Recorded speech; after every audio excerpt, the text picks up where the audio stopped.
Hi hello അസ്സാം വലൈക്കും. അപ്പോൾ ഇന്ന് നമ്മളുള്ളത് എയർപോർട്ടിൻ്റെ അടുത്തായിട്ട് എയർപോർട്ടിൽ നിന്ന് വരുന്ന വഴിക്ക് നമ്മൾ ഫുഡ് കഴിക്കാൻ വേണ്ടി കയറിയതാണ് കേട്ടോ. അപ്പോൾ ഇതാ ഷവായ മാത്രമുള്ള ഒരു ഷോപ്പിലാണ് ഇന്ന് നമ്മളുള്ളത്.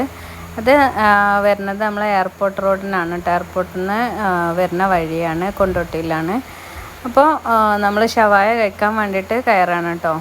അപ്പോൾ നമ്മൾ ഷവായ ഒക്കെ ഓർഡർ ചെയ്തിട്ടുണ്ട്. ഇവിടുത്തെ ഒരു സ്പെഷ്യാലിറ്റി എന്ന് പറയുന്നത് ഇവിടെ റെഡും ഗ്രീനും വൈറ്റിലും വരുന്ന സോസുകളാണ് കേട്ടോ. അപ്പോൾ ഈ ഒരു വെറൈറ്റി സോസുകൾ ആദ്യമായിട്ടാണ് കേട്ടോ നമ്മൾ ട്രൈ ചെയ്യുന്നത്. അടിപൊളി തന്നെയായിരുന്നു. മക്കളൊക്കെ ഈ കളറൊക്കെ കണ്ടിട്ട് അവർക്ക് ഭയങ്കര ഇഷ്ടമായിട്ടുണ്ട് കേട്ടോ. ബീട്രൂട്ടിൻ്റെയും അതുപോലെ തന്നെ ഗ്രീൻ ചില്ലി, അങ്ങനെ പല ഐറ്റംസ് ആയിട്ടാണ് ടേസ്റ്റും കാര്യങ്ങളൊക്കെ. അപ്പോൾ ഇത് നമ്മളെ ഷവായ വന്നിട്ടുണ്ട്. ഷവായ അടിപൊളിയാണ്, എടുത്ത് പറയേണ്ടത് തന്നെയാണ്. ഒരു ഗ്രേവിയും കാര്യങ്ങളും മസാലയും